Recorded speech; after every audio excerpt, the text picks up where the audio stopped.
Hello everyone and welcome back on Lady Books. Welcome on this mid-year wrap-up. Since we're already in July, you will probably be seeing this like by mid-July or the end of July.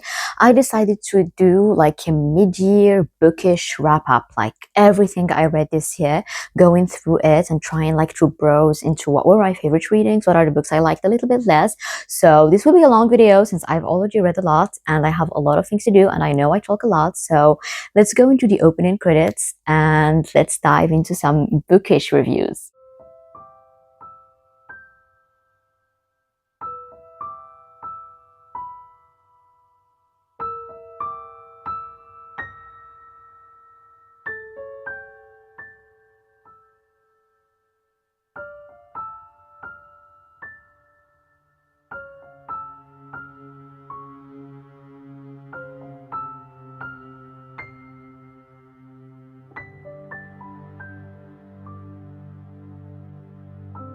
We started the year very greatly. My very first reading of the year, of the month of January, was Anxious People by Frédéric Backman, and my god, it's one of my favorite readings this year, and it was like a blast to start the year with. It was such a great book. I enjoyed it very, very much. It was very enjoyable. I enjoyed every single second of it. At the beginning, I did not know what to expect from it. Like, I did not even know the plot. I knew nothing about also the genre and the fact that it was like a robbery and there was like a hostage situation and there was police involved. I thought that it was going to be some kind of thriller. So I was feeling all the anxieties of all the different people in the book. I was feeling them, but because I was feeling anxious about what will happen to them, but I should not have been, because it's a book about anxious people and all their anxieties, but it's not a book to make you anxious. It's a book to make you comforted, and this is how I ended up feeling by the ending. I enjoyed so much the going back and forth between past and present, and different pasts and different presents, and the different presents and past and futures of different characters. I think that to this day, this is one of the books that has the best written epilogues ever. It was a long epilogue, and we went through every single detail of the lives of all these characters. It was everything we as readers like. It is everything we ask for, like to know what happened to our characters, and we got that. And it was so beautifully written, and for a book that didn't need a plot twist, like I remember that there was a friend who described it to me like that. She was like, this is a book that didn't need a plot twist, and still the plot twist delivered. Like, yes, even to me, like I would have appreciated the book just as much if it didn't have the plot twist, the brilliant plot twist it had. And when it happened, when the plot twist was there, I was like, my god, this is beautiful. And it was good. It was beautifully narrated, beautifully written, one of the best books I've ever read ever, and definitely a book I would reread, and definitely a great introduction to Frédéric Backman. I've never read another book by him, and I will definitely be reading more of his books. The second book I read to toujours during the month of January was the third volume of the Apothecary Diaries. I don't remember much of what happened in it specifically because I read another volume afterwards, but it was good. It's a series I'm enjoying so much, and this is a series I am so much recommending. Like, I think that probably if you want to dive into manga and you've never read manga, this would be a great place to start. Like, it's beautiful, it's good and funny and mysterious, and it has some mischief, and it has an interesting and high-end color main female character, and she's absolutely amazing, and you just cannot help but love her and root for her and cheer for her, and I'm excited to be reading more of her adventures. And I read Les Armoires Vides by Annie Ernaux after having read last year La Place by her, and I do not remember much about Les Armoires Vides except that I remember that it was maybe longer than it should have been. Like, I thought that there were some passages and excerpts, that were a little bit repetitive. Like, at a certain point, like she was like saying the same thing over and over again. And I remember liking La Place a little bit better, but I still liked it very much. I think that I rated it 4 out of 5. It was very good, and Annie Ernaux is definitely a great authoress, and I would definitely read more of her works. I am definitely planning like on reading maybe like all all her works. And this is definitely a book I would reread on paperback, because I listened to the audio version. I think that I would reread this on paperback just to focus a little bit more on some things and some subtleties and some symbolism, because in this story she is telling us the story of her own abortion. I feel like I missed some elements out of maybe a lack of concentration and the fact that I was like listening in while doing other things, and I was not like particularly concentrated. But I would definitely like reread even this book like on paperback, just to get more of the hidden messages she had in. Then I read Wahat Yaqub, which was a book in Arabic by Amr Abdul Hamid, which can translate to The Oasis of Jacob. I think that I already shared. I don't know if when you'll see this video, whether I would have shared my review about it or not, because I definitely filmed it, but I don't know if I would have edited this or not. But this is a book I liked. I rated it 3 out of 5, a good 3. I think it would have been better if it, as I said in my review, if it would have been split into 2 volumes. We would have had the time to dive more into some characters and their relationships. I feel like the relationships between the characters and their dynamics were nearly absent because we didn't have the time, and it was such a heavy fantasy book with such an original story and such a creative story. It was just like such a bummer that we didn't get to have much time, because I love it when we have like such a creative story, but I feel like the story can be so creative, but if the characters and the dynamics between them are lacking and I did not connect to them, and I did not have the time to connect to them, I feel like it could be the most creative story in the world and I would not like appreciate it as much, because the characters are for me what drives the story. It could be a very average repetitive plot, but with great characters I would love it. And with this one, I feel like the characters were very interesting and their relationships could have been so interesting. It's just like I kept expecting these characters and their development and their relationships to get somewhere, and it didn't get into that somewhere, because the plot was like taking too much place and it was too heavy to develop. So I definitely think like 2 books, a duology, not 3 books, just a duology would have been better. But it was definitely a good reading, and I am proud of myself for having read this book as an audio, as it was in a book in Arabic. I listened to the audio version. The audio version is great. It's available for free on YouTube if you want to check it out. I would still recommend it. During the month of January, I also read these 3 books. This is La Princesse au Petit Pois, The Sweet Pea Princess. I don't know how it translates to, but it's definitely, this is a fairy tale that we all know. And this I had bought like earlier during like December of last year. I bought this beautiful version of this fairy tale, and I was like, it is not just going to be sitting, even though like it's pretty to just sit on a shelf, but I was like, let it not just sit on a shelf, let it be read. So I read it, and it was cute and beautiful, and the illustrations were gorgeous, and I really enjoyed reading it so much. It was very short, obviously, as you can see, like I'm showing you the freaking whole book. I think that the editions are De Dieu editions, or no, De Dieu is the collection, I guess. I think that Seuil Jeunesse is the edition, but definitely good reading. The other book is Il n'y a pas d'autruche dans les contes de fées, and it's funny. It has like some beautiful drawings, and the concept of it is how like there are no ostriches in fairy tales. So the one author, is making the ostrich, the animal, like implanted into every single famous fairy tale that we know. So it was a fun little concept to explore. And finally, I read this poetry book by Ludmila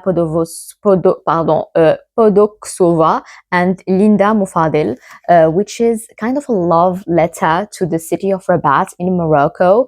I definitely missed a lot of references in the book because it was about Rabat, and I know I do not live in Rabat, so I missed like a lot of references to some places, but it's beautifully illustrated and the poetry is very interesting. It's written without punctuation, which kind of had its charm, but at the same time it was a little bit challenging, because at some moments I would read and then discovered that I should stop, like this is the beginning of another sentence, of another idea, so I should be reading like and it's in a different way. So challenging, beautiful, good reading. I think that I would not think like go absolutely read this, but if you stumble upon it, it's a great book to have in your library, and it's a great book to read.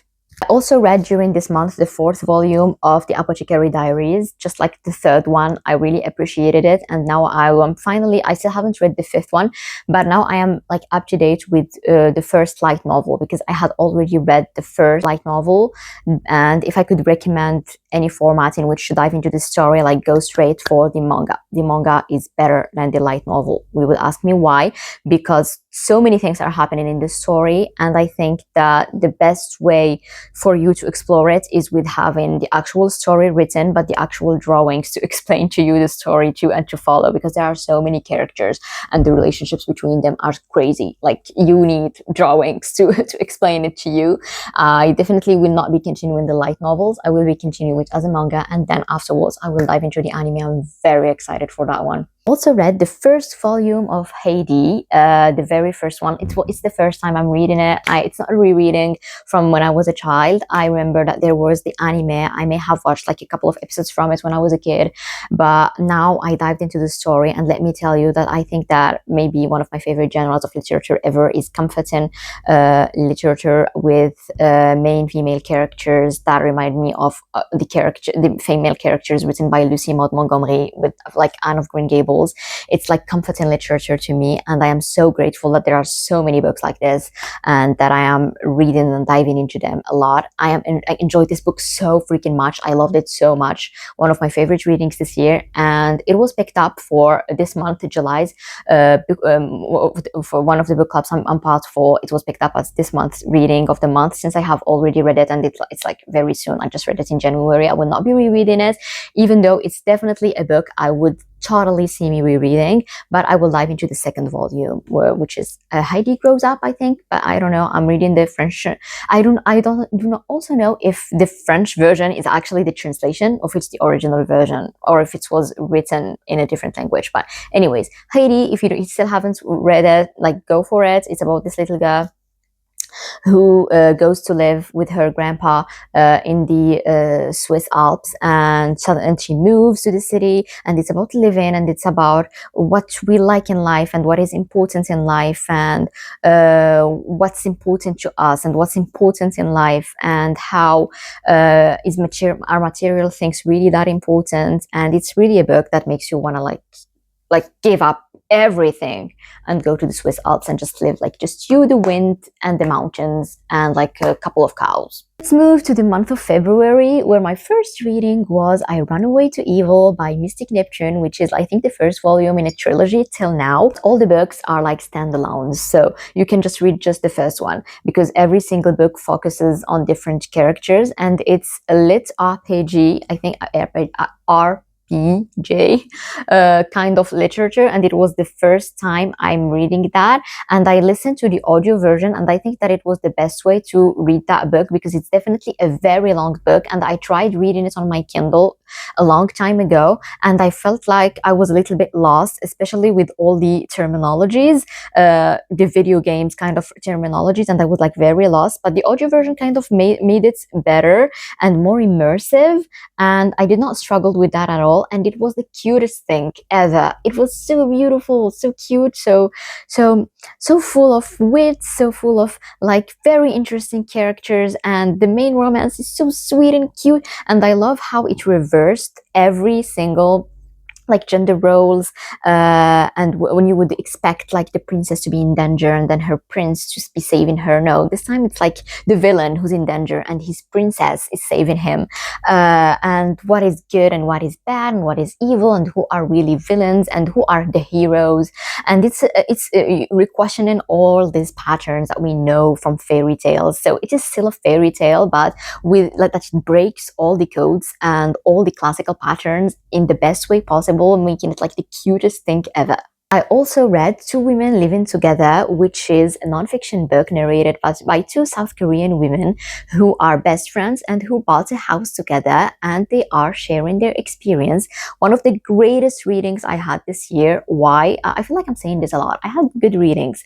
And for this book particularly, it was beautiful because it was such re-questioning some social norms and how we as societies have built our societies to have as their center the couple, the romantic couple, and like this is the most important relationship one should have in their lives, and this is actually the main relationship that all societies are built on. And this one is exploring the fact that the most important person in your life can actually be your best friend, and you can decide to buy a house together, and it is re-questioning all the laws and all the public policies that do not make it easy for any other form of cohabitation except the one that involves a romantic couple to exist. Like, for example, why do not the same facilities or exist for two best friends that decide to buy a house? Like, and it explains that living and being a family can be so many different things. It doesn't have to involve two people who are married and kids.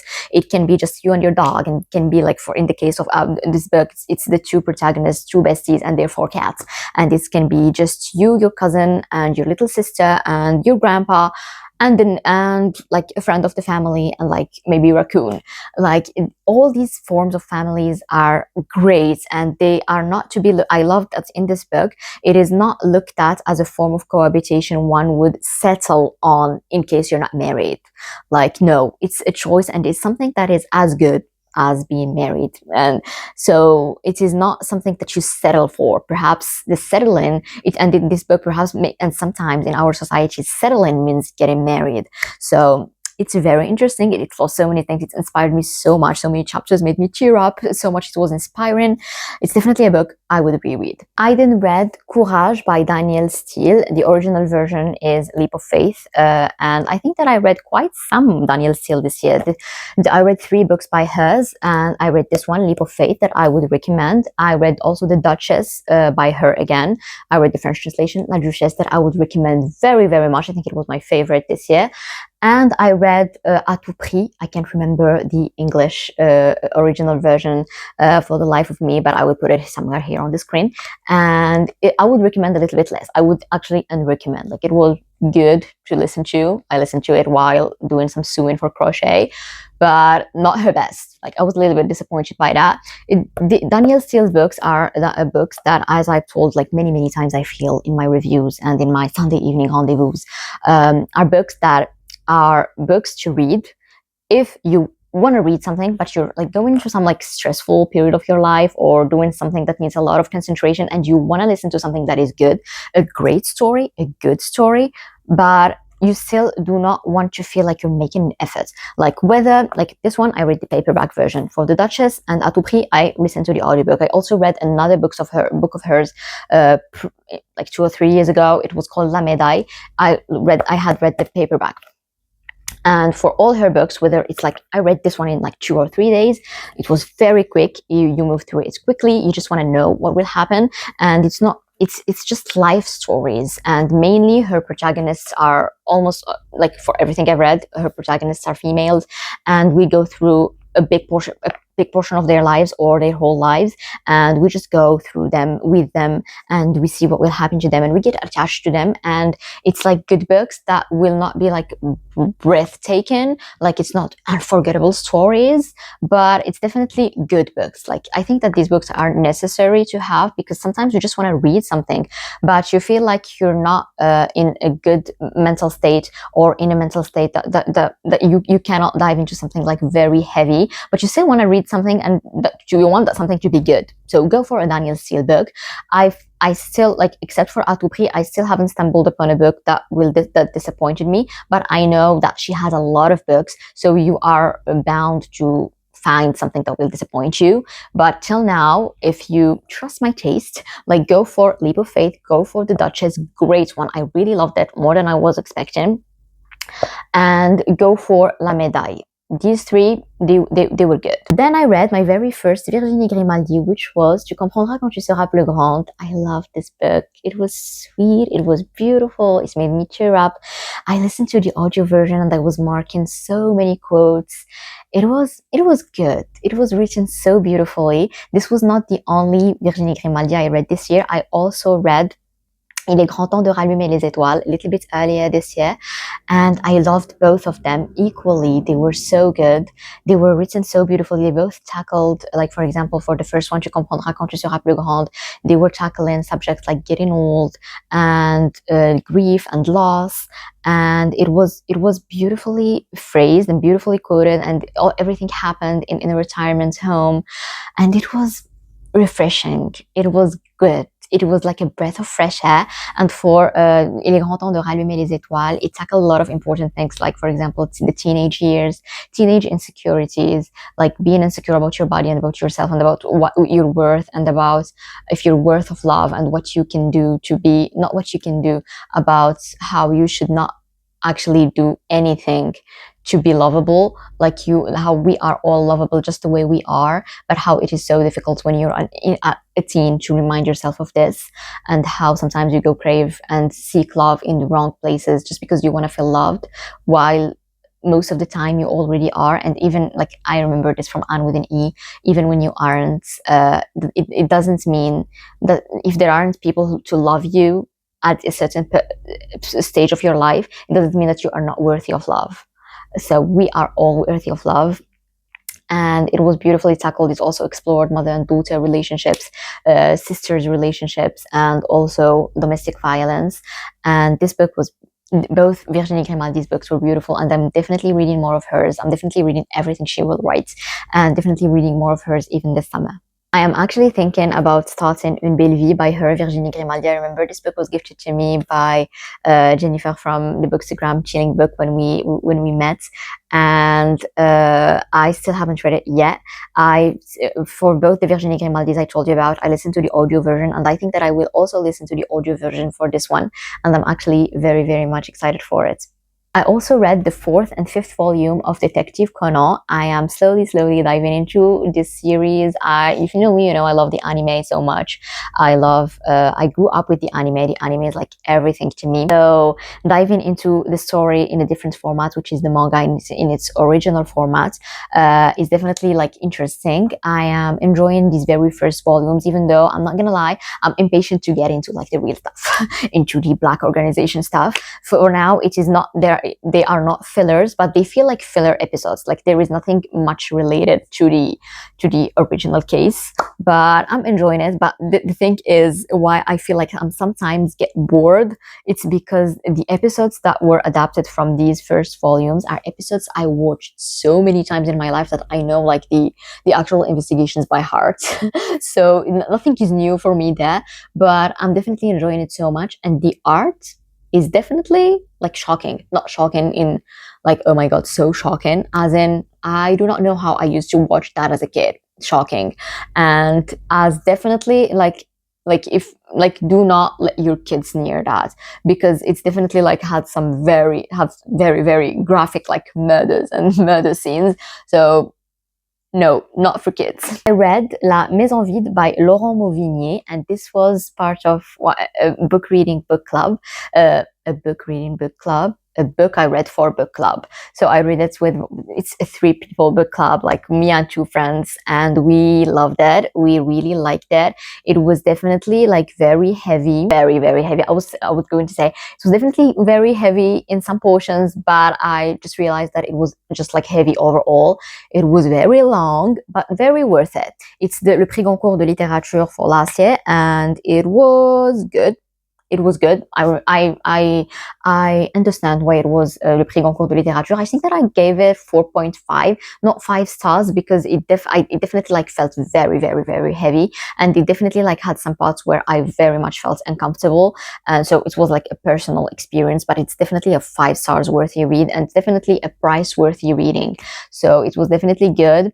It's a family saga, and it's about it's not an autobiography. I could say that it's an autobiographical novel, which means that it had a lot of imagination and a lot of things that the author was just like coming up with in his mind. But for the characters, most of the thing, like the big parts, they were real. Like these people, they were real, but he was definitely like adding up some stuff to imagine some stuff, but like he made it feel so real that I was forgetting, like with most of the book I was forgetting that he was making up some stuff.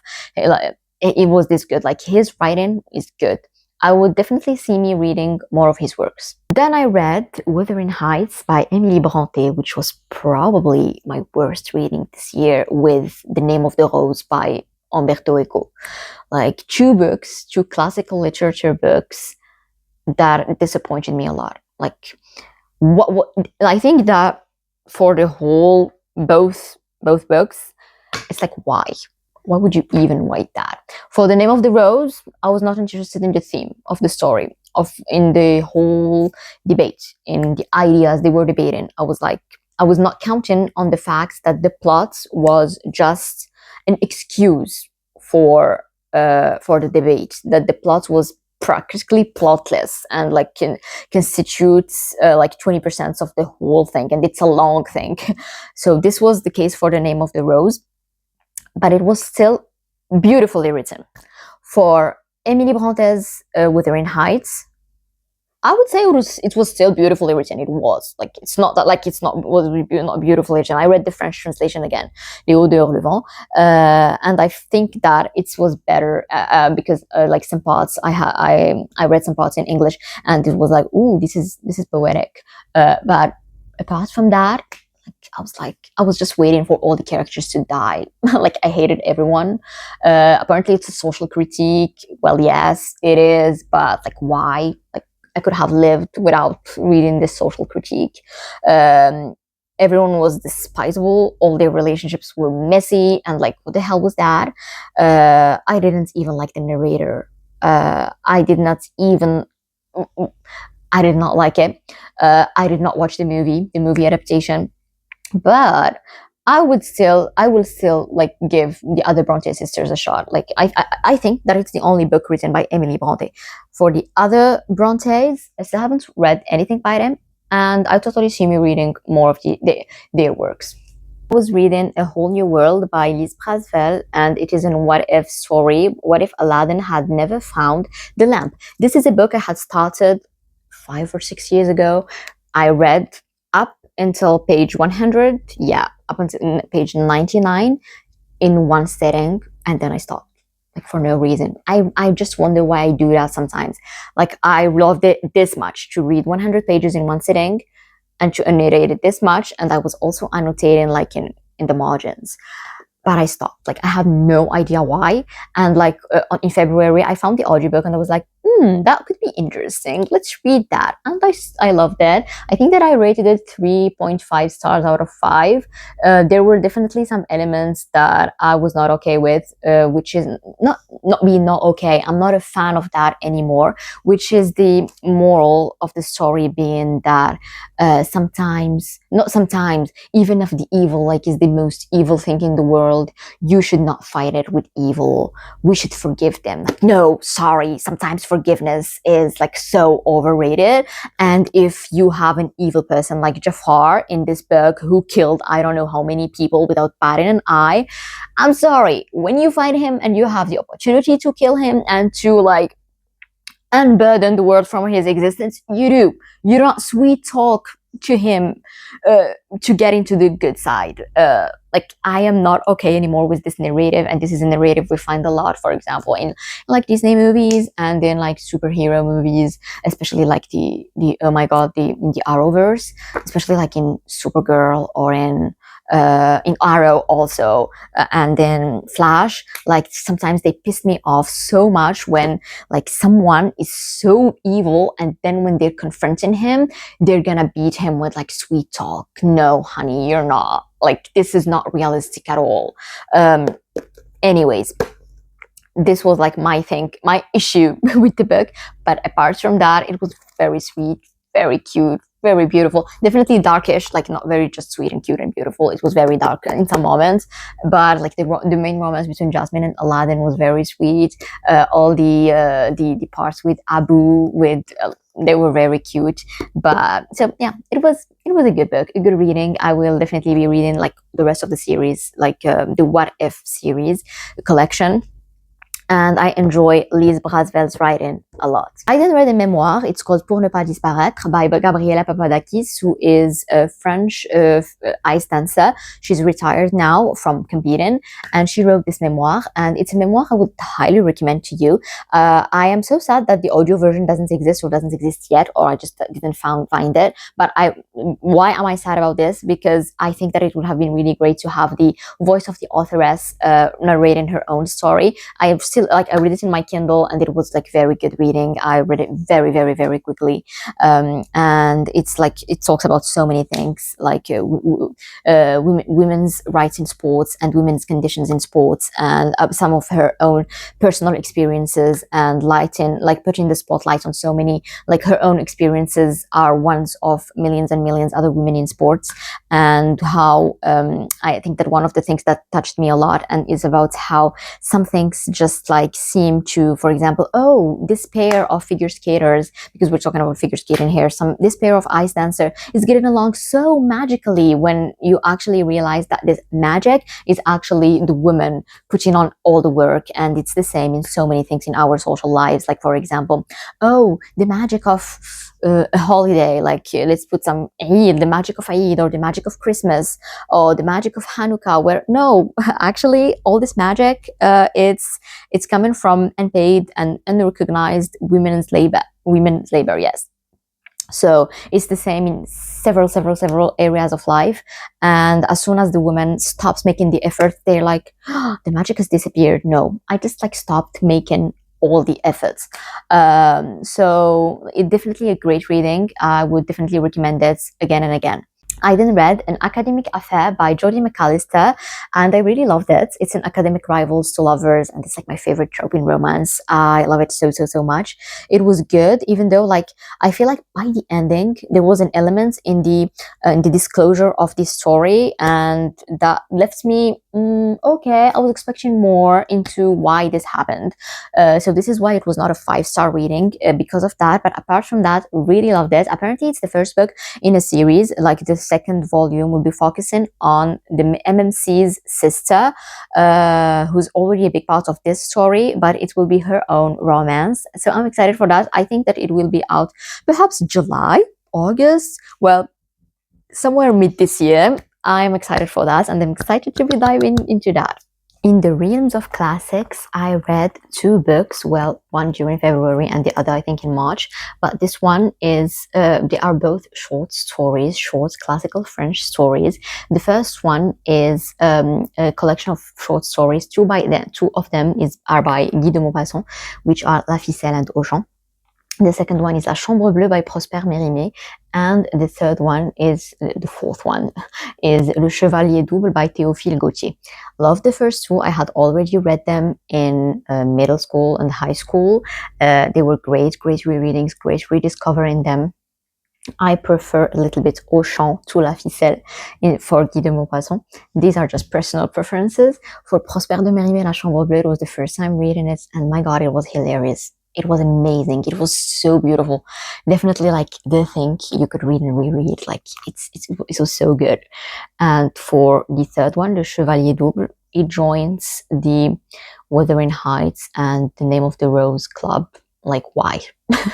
Why would you even write that? For the second book, it was a collection of 3 short stories by Guy de Maupassant, and these 3 short stories were La Parure, first of all, and then we had La Légende du Mont Saint-Michel, and finally Sur l'eau. My favorite one was obviously La Parure. I always had a soft spot for this short story. Translates to The Necklace. It's so beautiful. I'm in love with Maupassant's writing, with the way he writes, and the way he just writes the short stories so greatly. He's the best into writing that. He just it's a short story, and yet it seems so long in terms of, it's not long and in terms of you just want it to finish.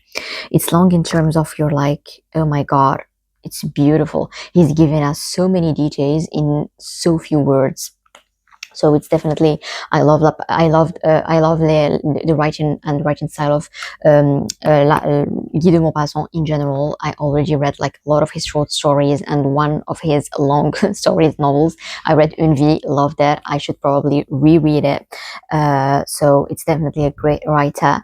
And for La Parure, I think it has like the best plot twist in the story of plot twists. Like the plot twist is plot twist, and it's the best plot twist ever, and it's the best finale ever. We are already in March, and my first two books this month were Will Prescribe You a Cat and Will Prescribe You Another Cat. I read the French translations, Chat sur ordonnance and Chat un chat matin midi et soir, and these are two Japanese literature books. I listened to the audio versions back to back while doing a deep cleaning in one day, and it was the best experience ever. I loved it so much. It was great books, and it's the kind of Japanese lit books, cozy literature books that you just love, and you love listening to, and you love reading, and you love diving into, and it's about multiple stories that are related without being related, and characters who do not know each other and who somehow end up related to each other. And the common thing is that they will all go into a psychiatrist's clinic that is run by cats and that's prescribed cats, like literally. And it has this touch of magical realism that we love so much in Japanese cozy lit books, and it's beautiful, and I highly recommend both of them. I then read The New Age of Sexism by Laura Bates, which is an essay, so it's nonfiction. It was a great reading, very good, very important. It's just like I feel like there are most of the things that were told in this book were things that I already knew.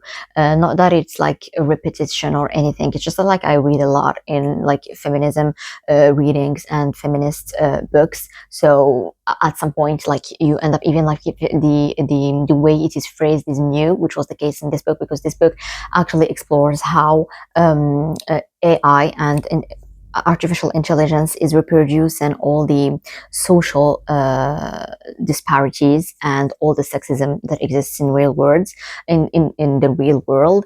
And it was definitely very graphic in some of the explanations, and it was very, very harsh. There are so many, when I said that many of the ideas I already knew, it's the way they are phrased that is different, and the examples that were given that were new. So I definitely like learned a lot.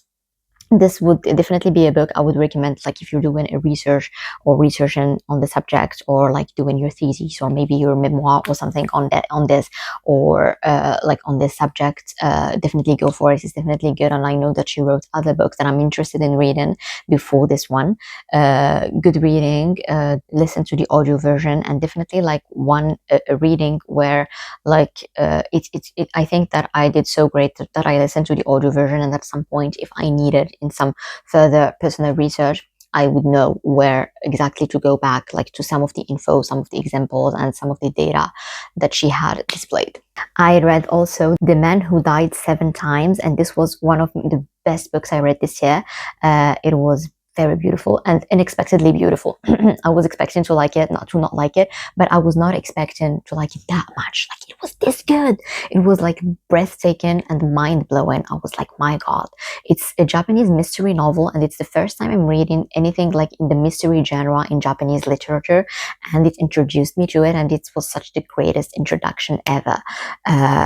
It's the kind of mystery that is not like, oh my God, mind blowing by the ending. It's mind blowing all along. It feels like making a big puzzle, and everything just falls in so neatly into place step by step. And the final chapters just are such a good wrap up to everything, and you're just like mind blown by everything.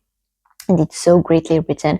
And I loved one thing in the author is that he always considers that we forgot and we got lost, and that we got lost in this huge puzzle and in this huge entanglement. He always considers that. He doesn't consider that we get it. Nope. So he always comes back into the beginning of the loop and of the explanation, and comes back step by step with you. This is why it felt so satisfying, because you feel while reading, whether you're reading the audio version, which I did, or you're reading it in paperback, you never feel as if you lost something. You're always following with that. And with mysteries, you always need to come back to point zero, and the author was doing that for you, and he was doing that in the best way possible, without like it's feeling like repetitive. Like it was not repetitive at all. It was just like the great amount of times that we needed to get the story and to feel the satisfaction from the unfoldment of the mystery. It was good. I highly recommend it. I read Just for the Summer by Abi Jimenez, which was the conclusion of the Part of Your World trilogy. I liked Just for the Summer, but I feel like it was my least favorite one of the three books. I loved Part of Your World, my favorite one ever. I loved also Yours Truly, the second one. This third one is one I appreciated, but I feel like I lacked a little bit of the connection with the characters. And if it weren't for the fact that it was concluding the saga and that it was like very closely related to the first two, and that we saw so much of the other characters from the first two books, and so many of the things that were unresolved in the first two books were resolved in this one. If it wasn't for this, I feel like I would have rated this maybe a 3 stars instead of the 4.5 that I gave it. It's nothing like Abi Jimenez's writing, amazing, absolutely breathtaking. I love her writing so much. I'm gonna so read everything she wrote, but I think that I liked a little bit of the connection and the relationship itself and the trope itself that was in, I was like lacking something. It was not toxic, it was not bad, it was not nothing. I just was lacking the connection with the characters for I don't know what reason, which was not the case with the first two books. I then read Dream Count by Chimamanda Ngozi Adichie. I read the French translation, L'Inventaire des Rêves.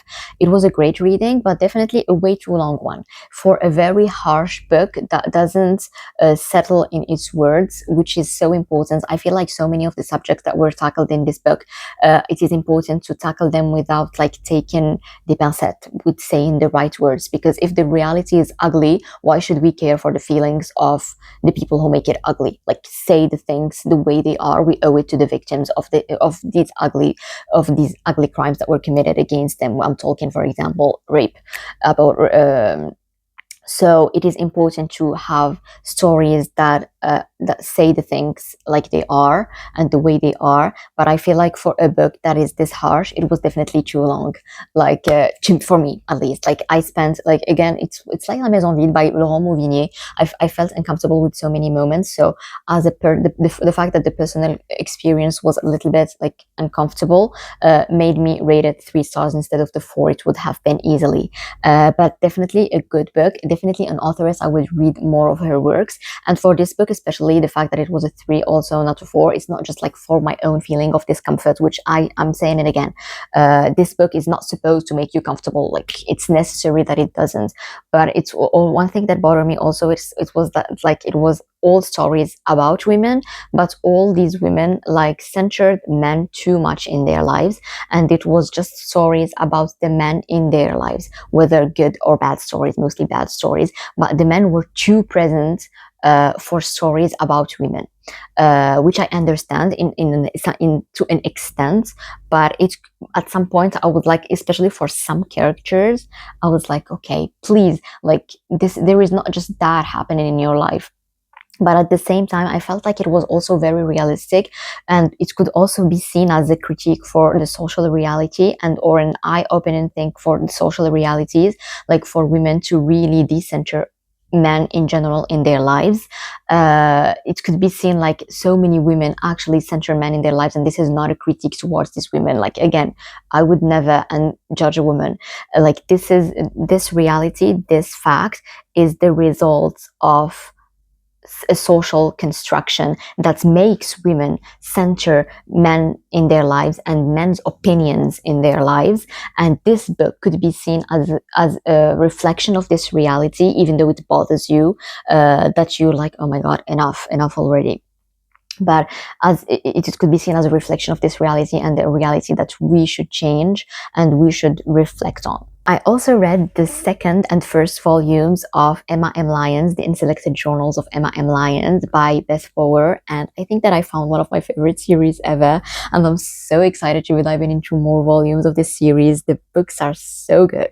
They're hilarious. They're great. We're diving into the journals of Emma M. Lyon, who's from the, I think, 1880s or early 1900s. I forgot. But we're diving into she's writing her journals, and she writes every single day about her days, about her journal entries, and every book is 2 months of her life. Like the first book is 2 months, then 2 months. So we really get into the details of her life. And she's so funny. She's a fun creator. She's amazing. She's so attaching, and all the characters around her and the house where she lives, Lapis Lazuli, and everything around her is fascinating, and yet she lives like a mundane life, like an everyday life, and she makes it like so fascinating, and it's so frustrating at sometimes, and sometimes I just want to yell at her and be like get rid of him, like kick him out, it's your house.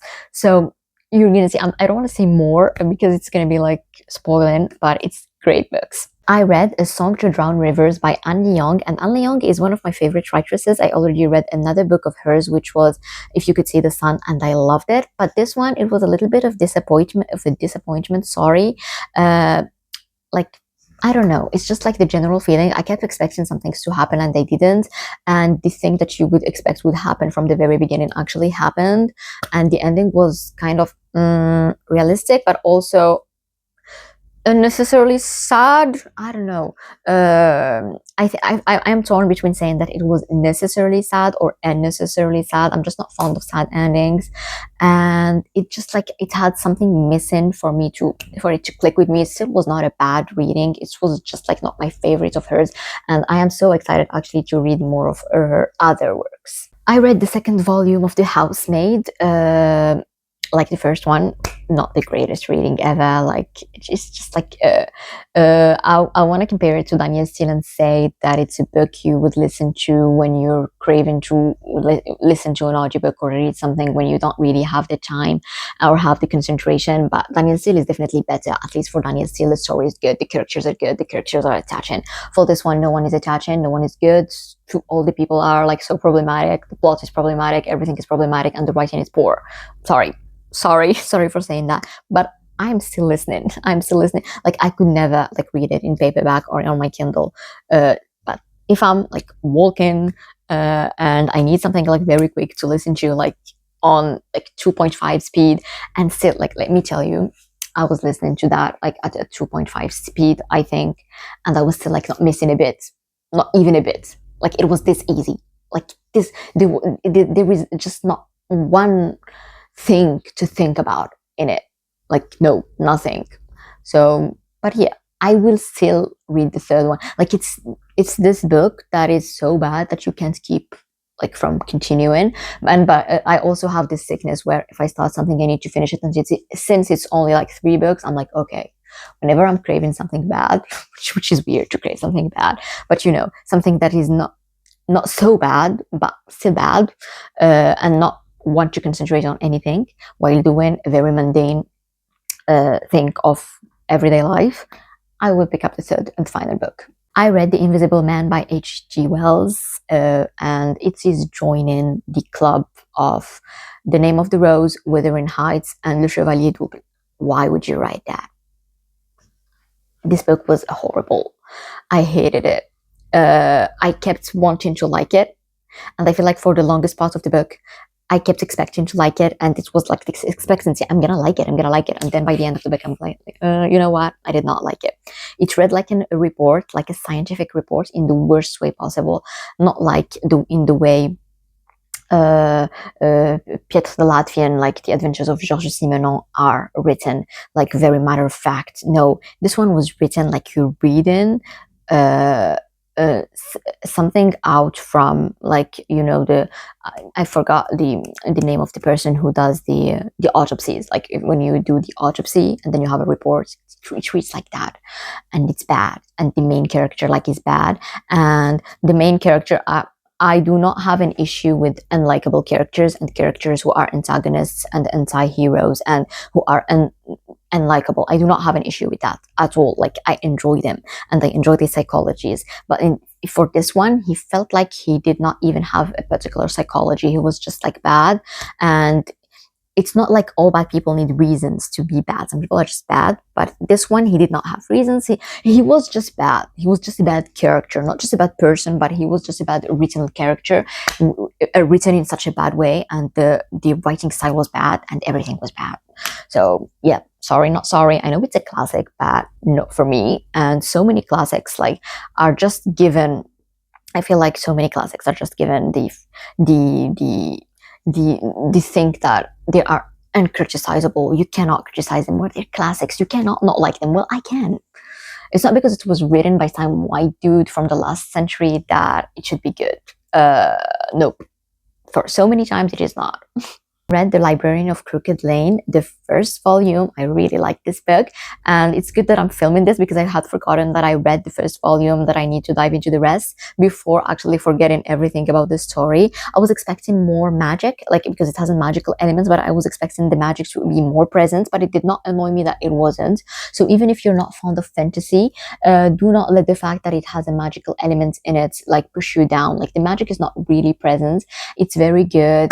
It's a story with a librarian about books, about arts, and there is a theft and there is an investigation. Just go for it. I read another bad book. It's called Nous n'avons rien à envier au reste du monde, and it's in the main like cover. It's written Romeo and Juliet from North Korea, and I do not know what I was expecting from a title like that. It's literally Romeo and Juliet from North Korea. Just, I never read Romeo and Juliet, but this one, like, even the writing was bad. It's supposed to be romance, but it felt most like just like some lust and longing between two people, two kids, and yeah, it was weird. I still finished it, but it was a weird book. I did not like it. I do not recommend it. Right, Tokyo Ever After by Emiko Jean, which is the first volume in geology, which reminds me that I should read the second one, and I loved it. It was so cute. It was so beautiful. It was great. It was great. It was one of these books I read for my memoir. I did not end up using it, but it was one of these books I was reading it and calling it studying, and it was beautiful. It was beautifully written, a cute, sweet little romance that I really enjoyed. It's about this girl who's originally from Japan, but who was born and grew up in the United States, and who, like, she's 16 or 17, and she discovers that her mother raised her alone, and she discovers that she is the daughter of the heir to the crown of Japan. So, and she meets her father for the first time, and she's the princess. She's the new princess, and yeah, it's beautiful. It's I love these royal romances, and like, it's a bodyguard romance. So yeah, I enjoyed it so much. I then read Front Desk, the first volume by Kelly Young. It's a kids literature book, juniors, preteen. Loved it so much. It tackles a lot of important subjects like immigration and the condition of immigrants, and how the dream of immigration can be sold sometimes, and how you do not find like what you were looking for. And it was definitely good, great, beautiful reading. I think that there are 5 books in the series till now. I'm not sure, but I'm excited to dive into the rest. Definitely a book that was very short and very easily read, and I enjoy this very, very much. During April, as I said, I began the month by reading The Duchess by Danielle Steel, that I already talked to you about. Then I read I Who Have Never Known Men by Jacqueline Hartmann. I have so many things to say about this book that I feel like if I begin to say them, it's going to be too long. But the bottom line is, I was disappointed hugely by this book. Like, why?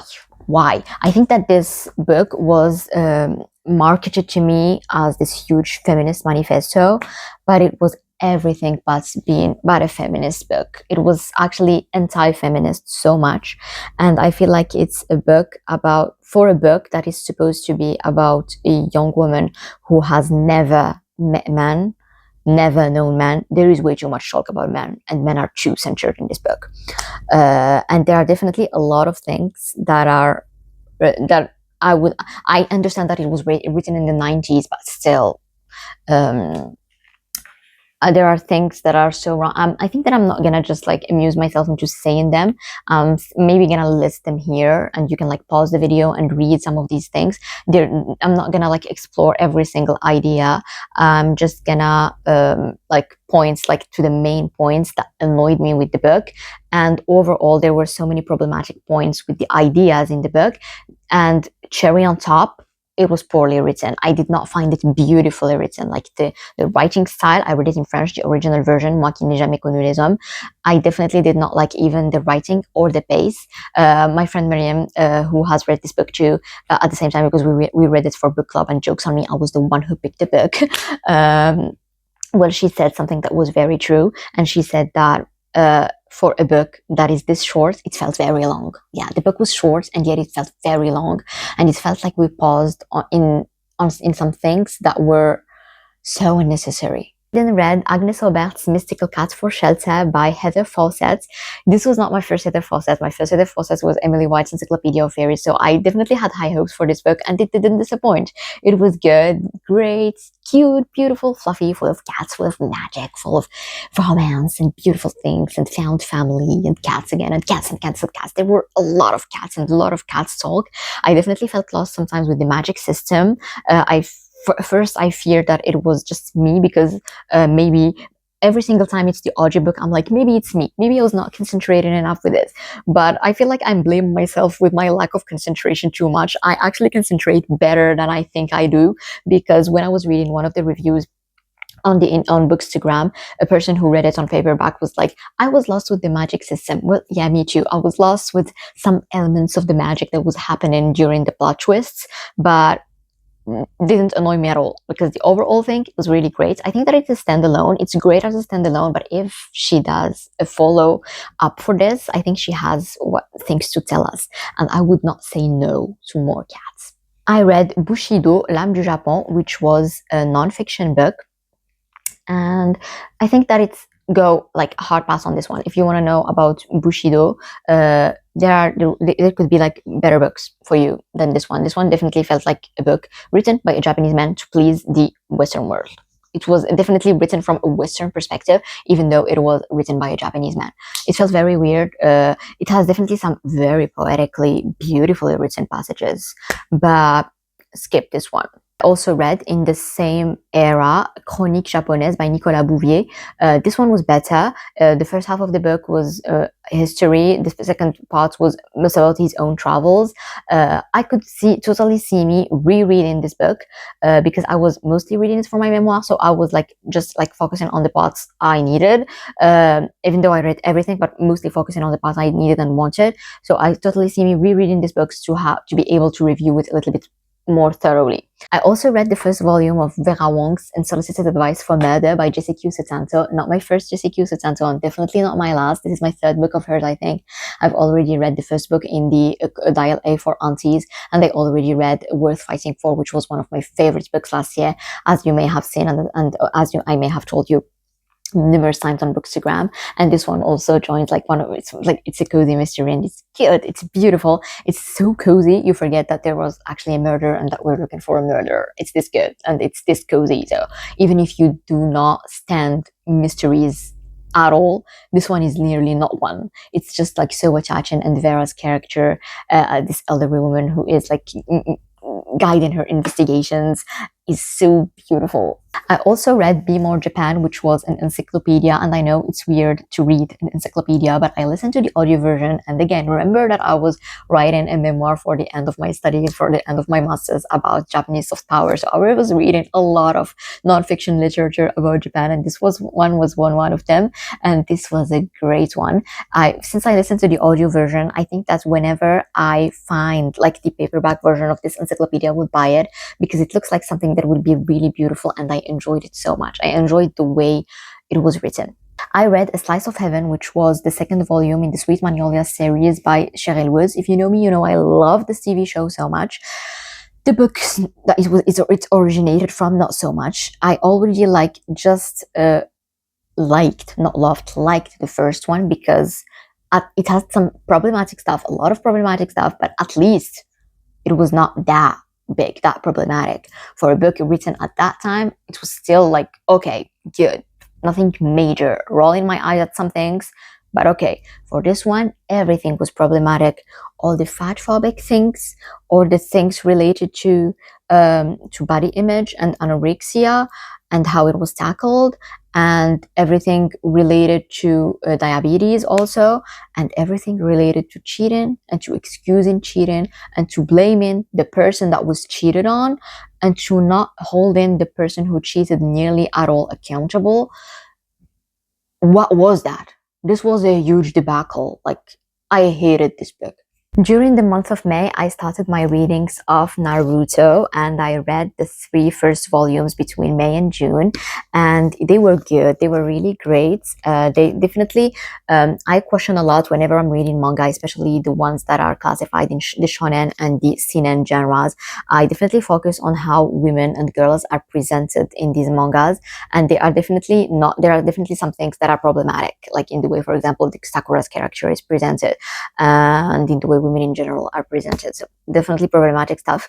But I am very much enjoying this saga, and I do not know how many more. Like I have like probably like 60 or 70 more volumes to read, and I'm definitely reading them all because I'm enjoying the story much. And the more I read, the more we're diving into the stories, and the more like it gets interesting. And the art is beautiful. The drawings are so freaking beautiful. Also read Pachinko by Lee Min-ji. Finally. I have a lot of thoughts on this book. I already reviewed it. Again, I think that saying all of my thoughts on this book could be like make this video last forever, and it's already lasting forever. But overall, I really enjoyed it, except that I found that it was a little bit too long, especially by the ending. Like the second portion of the book, the last 50% of the book, sometimes I felt like not interested in some of the characters or in some of the things, but it was definitely very educational, very beautiful, very good, very great. Sometimes I was lacking the emotional attachment to some characters, but I feel like it was on purpose, for the purpose of showing how these people in these eras, in this time of war, were educated, and how they were educated to hide their feelings. But overall, it was a good reading, and I really liked it. I think that I rated it a 4 or a 3.5 out of 5. I am so excited for the new book by Lee Min-ji that will be coming out. I don't know when, but very soon. I'm excited for that. I read Tokyo Ueno Station, and this is a book I would need to reread because I read it in such a hurry, in a stressful time when I was like reading, like it was the last few days before like handing out my memoir, and I was just like reading in a haze that I did not concentrate with it at all. But I remember that it left me in an awe and in such a deep emotional state of sadness and of compassion and empathy. And the short book totally see me rereading. Also, I read a beautiful book, and you will excuse me, I'm going to be reading the name of the book because it's so long, and it's The Guernsey Literary and Potato Peel Pie Society by Marianne Schaffer and Annie Barone. So the reason I read this book is because the name of the book is because I seem to never get the name straight. Like I get all the words, but never in the correct order. I read this book for book club, and it was cute. It was beautiful. It was cute. It was not just like cute, but cute in the heartwarming kind of cute, and in comforting, and then important, and then so beautifully narrated, and then I enjoyed it so much. And all the characters were great, and it's totally a book I would totally see me rereading soon. There is the movie. The movie is very famous with Lily James, and it has many other actresses and actors I really love. I should be watching the movie very soon, and I just like highly recommend this book. And if I find the paperback, I will buy it and I will reread it. I read The Messenger Cat Cafe, another Japanese lit book with a touch of magical realism where there are cats involved, so sign me in. Again, I feel like my issue with this book was the translation. Whenever it's Japanese lit is translated to English, I'm sorry, I'm just lacking something. I'm lacking a bit of poetry, and I did with this one too. I feel like it could have been so much better if it would have been translated to French. Sadly, I think that the French translation doesn't exist yet, but I still enjoyed it very much. It was good. It was beautiful. I think that I know it's the first one in a series of 3 books, even though it could totally be finely read as a standalone, but it was definitely good. And the way it ended was heartwarming, and the message behind it, and it's about life and death and messages we carry with us. And it's a beautiful book. Also read a nonfiction book called A Pure Invention: How Japanese Culture Conquered the World by Matt Alt, and I feel like I quoted this book so much in my memoir that I know it by heart by now.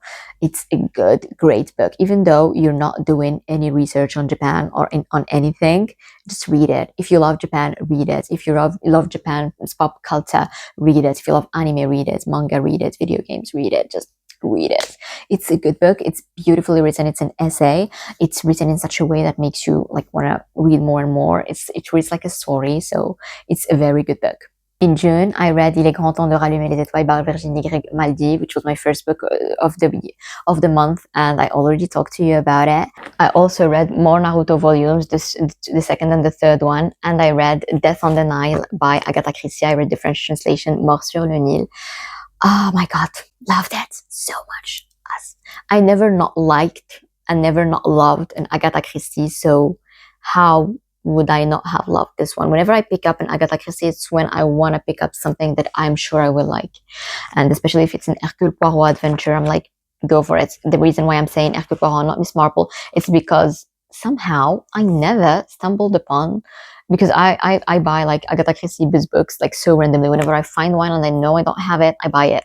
I never bought a book with Miss Marple in it. I should change that, because I should read Adventures with Miss Marple very, very soon. I also read Finlay Donovan is Killing It, which is the first volume in the Finlay Donovan Adventures, which is a cozy mystery, and I feel like this one is one I liked. I'm definitely going to continue the series, but I was also a little bit disappointed. There was just too much going on, too many things for such a not so long book.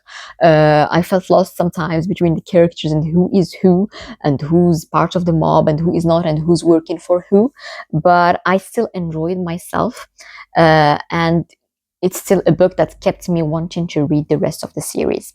I read How to Commit a Post-Colonial Murder, and this book disappointed me a little bit, because for the simple reason that I was expecting something and I did not find it. And also the narration was a little bit weird sometimes. And also the fact that the authoress was using multiple names for her characters without pointing out that they are the same character. So for the longest time, I thought that one character was two people.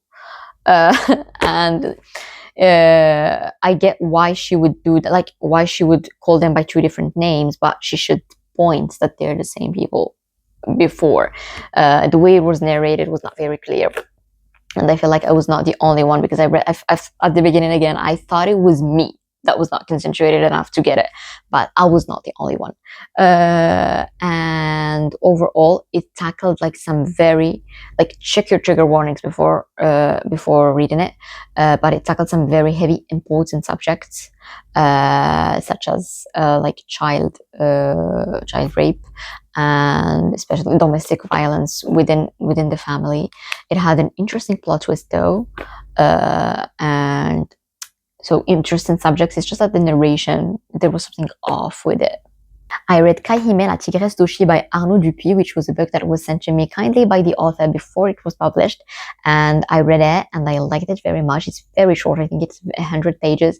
And it's the real story of Kaihime, which she was a female samurai. And it's just one of the many forgotten stories about women, because conveniently men told history and they told it from the perspective of men and erased every trace of women in history. And Kahime was one of them, and everything we know about her is thing that is made up of real facts plus legends and hearsay and oral stories that were transmitted. So we do not know like the details of her life. This is why I feel like books like this one are very much important. I started my adventures with another manga, and it is One Piece. Same with Naruto, really enjoyable. I just read the first volume. It's the very same remark I have on the representation of women in the mangas that are classified as shonens or senens. Very same problematic stuff. I'm excited though to dive into the rest of the manga to read more of the adventures of the famous Luffy.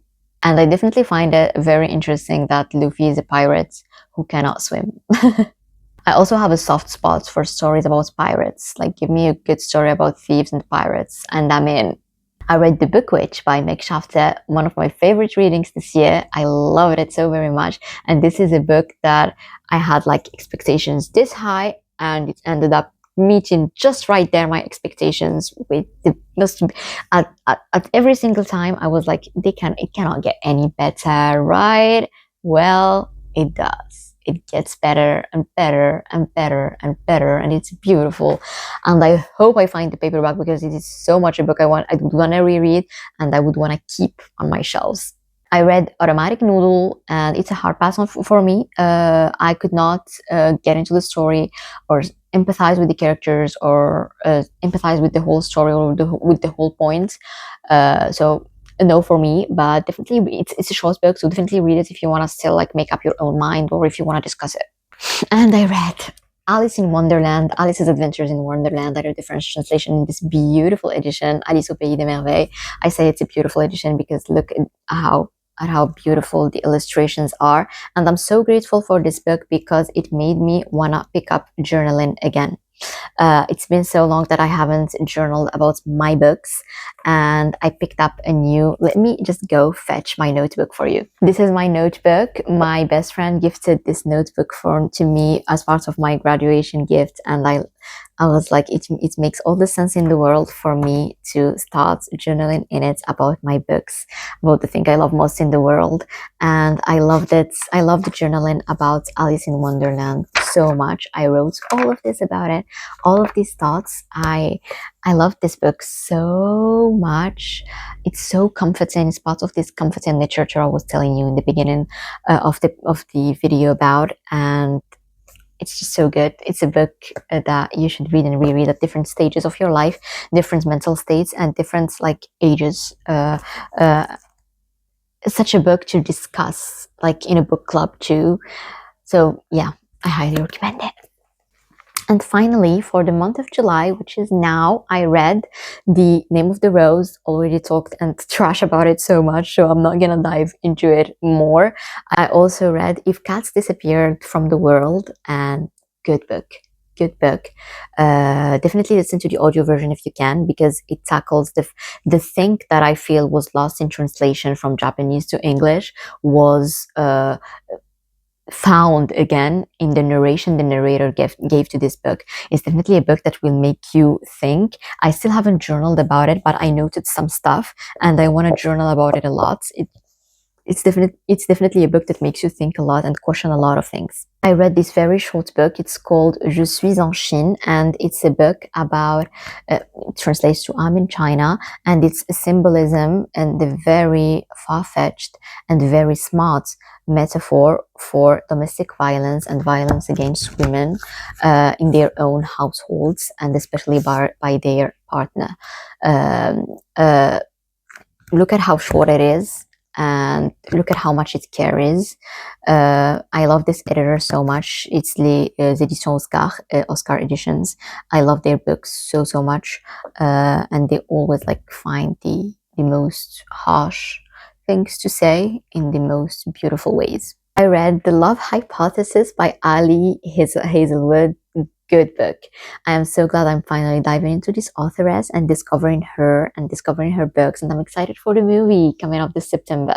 More comforting literature with A Little Princess by Frances Hodgson Burnett, a book I loved so much. Look at it. And the book I journaled about a lot, and I still haven't finished journaling about it since I have just like finished it. All of this was just the first 6 chapters. This is how much I liked it. This is how good it was. Definitely a good, great, beautiful book, an all-time favorite. It made me think a lot, annotate a lot, think about a lot. It made me want to do so much research, and definitely in love with Frances's writing style. And last but not least, the last reading I got at the moment of filming this video is Akane Banashi, the first volume, a manga. I am so excited to be diving into more of this adventure. I am loving Akane's character already. Already when I found like the book, I knew nothing of the story. I just bought it because her name was Akane, and Akane is like I once, when I was like in middle school, did a quiz online, find your Japanese name, and it turns out it's Akane. So I check it. I am Akane since then. And when I found this, I was like, a book about me. And then I bought it, and I was like, I hope the story like is good, and it is good.